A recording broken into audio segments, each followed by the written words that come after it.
Assalamualaikum warahmatullahi wabarakatuh. Perkenalkan, nama saya Muhammad Zakfar Sodik dengan NPM 247838022 dari TRPL 4A.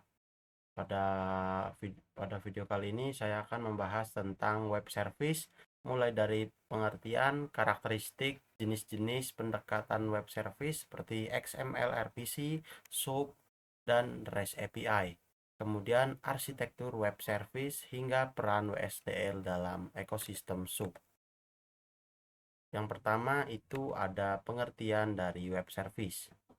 Web service adalah sistem perangkat lunak yang memungkinkan dua aplikasi atau lebih untuk saling berkomunikasi untuk bertukar data melalui jaringan internet maupun internet menggunakan standar terbuka seperti HTTP, XML, dan JSON. Secara sederhananya, web service berfungsi sebagai jembatan komunikasi antar aplikasi yang berbeda platform, bahasa pemrograman, maupun sistem operasi. Misalnya, aplikasi Android yang dibuat menggunakan Java dapat mengambil data dari server yang dibuat menggunakan Python atau PHP. Web service juga bisa bekerja menggunakan konsep client server. Klien adalah pihak yang meminta data atau layanan, sedangkan server adalah pihak yang menyediakan layanan tersebut. Komunikasi ini dilakukan melalui request dan respon. Contohnya itu ketika kita membuka aplikasi cuaca di HP, aplikasi tersebut mengirimkan request ke server cuaca melalui web service. Kemudian, server memberikan respon berupa data suhu, kelembapan, dan perkiraan cuaca. Web service juga bersifat stateless, artinya server tidak menyimpan informasi permintaan sebelumnya. Oleh karena itu, setiap request harus membawa informasi lengkap seperti token autentikasi atau API key. Yang kedua itu adalah karakteristik utama web service menurut Walker pada tahun 2022. Menurut Walker, web service itu memiliki beberapa karakteristik utama. Yang pertama itu adalah loosely coupled. Loosely coupled itu adalah web service yang bersifat coupled, artinya klien dan server tidak bisa saling bergantung secara langsung. Jika terjadi perubahan pada server, klien tetap dapat berjalan selama antarmuka layanan tidak berubah secara signifikan. Karakteristik ini membuat pengembangan sistem menjadi lebih fleksibel dan mudah dipelihara. Yang kedua itu ada open standard. Web service ini menggunakan standar terbuka seperti HTTP, HTML, XML, JSON, dan XML, sehingga dapat digunakan oleh berbagai platform dan bahasa pemrograman. Karena menggunakan standar terbuka, aplikasi Linux, Windows, Android, maupun iOS dapat saling berkomunikasi tanpa masalah kompatibilitas. Yang ketiga itu adalah interoperable. Web service mampu bekerja lintas platform, lintas sistem operasi, dan bahasa pemrograman. Contohnya, aplikasi berbasis Java dapat bertukar data dengan aplikasi berbasis PHP atau Python tanpa harus menggunakan teknologi yang sama. Kemudian ada reusable, yaitu adalah layanan web service dapat digunakan kembali oleh banyak aplikasi sekaligus tanpa harus membuat ulang fungsi yang sama. Sebagai contoh, layanan pembayaran online dapat dipakai oleh ribuan aplikasi e-commerce secara bersamaan. Kemudian ada self-describing, yaitu adalah web service memiliki kemampuan self-describing, yaitu menjelaskan dirinya melalui dokumen seperti WSDL.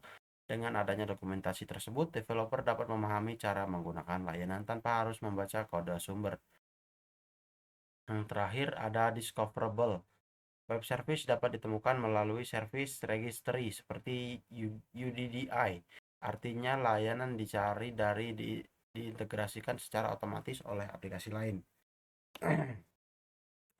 Kemudian itu ada mengapa web service penting dalam sistem informasi modern. Web service menjadi komponen yang sangat penting dalam pengembangan sistem informasi modern karena hampir semua aplikasi saat ini saling terhubung. Ada beberapa alasan utama mengapa web service sangat penting, yaitu A. Integrasi antar sistem. Web service memungkinkan integrasi antar sistem yang berbeda teknologi. Contohnya aplikasi marketplace dapat terhubung dengan sistem pembayaran serta pengiriman barang dan sistem notifikasi secara otomatis. B. Efisiensi pengembangan. Developer tidak perlu membangun semua fitur dari nol karena dapat menggunakan layanan yang sudah tersedia. Hal ini mempercepat proses pengembangan dan mengurangi biaya produksi aplikasi. C. Skalabilitas. Web service memudahkan pengembangan sistem berskala besar karena setiap layanan dapat dikembangkan secara independen. Jika jumlah pengguna meningkat, hanya layanan tertentu yang perlu ditingkatkan kapasitasnya. D. Keamanan data. Web service modern menggunakan sistem keamanan seperti HTTPS, API key, API key, OAuth, dan JWT token, sehingga data lebih aman saat dikirimkan melalui jaringan. E. Otomatisasi proses bisnis. Dengan web service, berbagai sistem dapat bekerja otomatis tanpa campur tangan manusia. Contohnya, ketika pelanggan melakukan pembayaran, sistem otomatis memverifikasi pembayaran, mengurangi stok barang, dan mengirim notifikasi email. Kemudian itu yang keempat, ada perbedaan XML RPC, SOAP, dan REST API. Yang pertama ada XML RPC. XML RPC atau XML Remote Procedure Call adalah protokol yang memungkinkan aplikasi memanggil fungsi server lain melalui jaringan XML sebagai format data dan HTTP sebagai media komunikasi. XML RPC termasuk teknologi web service generasi awal. Kemudian kelebihan XML RPC itu adalah sederhana, mudah diimplementasikan, ringan dibandingkan dengan SOAP. Kekurangan dari XML RPC yaitu adalah fitur keamanan terbatas, kurangnya fleksibel, dan tidak cocok untuk sistem yang kompleks. Dan kapan XML RPC ini cocok untuk digunakan? XML RPC cocok digunakan itu ketika sistem itu sederhana dan komunikasi internal, kemudian aplikasi kecil yang membutuhkan pertukaran data yang besar. Kemudian itu ada SOAP. SOAP atau Simple Object Class Access Protocol adalah protokol standar berbasis XML yang digunakan untuk pertukaran pesan terstruktur melalui jaringan. SOAP lebih formal dan memiliki aturan yang ketat. Kelebihan dari SOAP itu adalah keamanan yang tinggi, mendukung enkripsi, mendukung transaksi yang kompleks, memiliki standar resmi. Kekurangan yaitu adalah format XML yang cukup berat, kemudian proses lebih lambat, kompleks, dan dalam implementasi. Dan kapan digunakannya? SOAP itu cocok digunakan ketika sistem enterprise, perbankan, rumah sakit, sistem pemerintahan, aplikasi yang membutuhkan keamanan dan validasi tinggi. Yang kemudian C, REST API. REST API atau Relational State Transfer adalah pendekatan web service yang menggunakan metode HTTP seperti GET, POST, PUT, dan DELETE. REST biasanya digunakan sebagai menggunakan format JSON yang lebih ringan dibandingkan XML. Kelebihan REST itu cepat, ringan, mudah digunakan, cocok untuk aplikasi mobile dan web modern. Kekurangannya itu adalah tidak memiliki standar keamanan seketat SOAP, dokumentasinya tidak seformal WSDL. Kapan digunakannya REST API? REST API cocok digunakan ketika untuk aplikasi mobile, website modern, sistem berbasis cloud, microservice, integrasi front end dan back end. Yang kelima itu adalah arsitektur web service. Dalam arsitektur web service terdapat 3 komponen utama, yaitu adalah service provider, service registry, service requestor. Ketiga komponen tersebut saling berinteraksi melalui operasi publish, find, and bin. Kemudian yang pertama itu ada A. Service provider. Service provider adalah pihak yang membuat dan menyediakan web service. Tugasnya itu adalah membangun layanan, menyediakan endpoint, mengelola data, dan memastikan layanan dapat diakses oleh klien. Contohnya service API pembayaran. B. Service registry. Service registry adalah direktori tempat penyimpanan informasi web service. Fungsinya itu menyimpan daftar layanan, membantu pencarian layanan, kemudian menyediakan informasi akses layanan. Contohnya seperti implementasi adalah UDDI. Dan C. Service requestor. Service requestor adalah pihak yang menggunakan layanan web service. Tugasnya itu mencari layanan, membaca dokumentasi layanan, mengirim request, menerima respon. Contohnya itu seperti aplikasi mobile yang mengambil data dari server.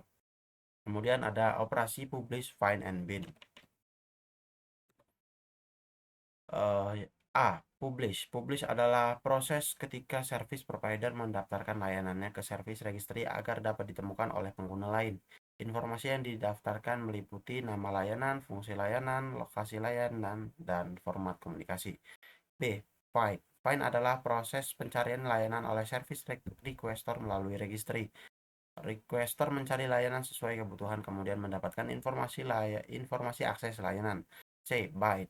Bind adalah proses ketika requestor mulai terhubung langsung dengan provider setelah layanan ditemukan. Pada tahap ini, klien mulai mengirim request dan menerima respon. Kemudian itu yang ketujuh ada peranan WSDL dalam web service SOAP.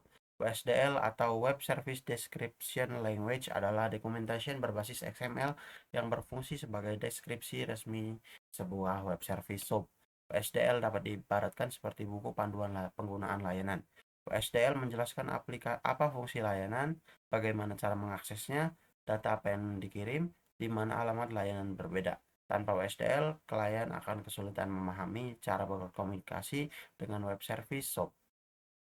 Kemudian yang ke-8 ada komponen-komponen dalam WSDL, yaitu ada types.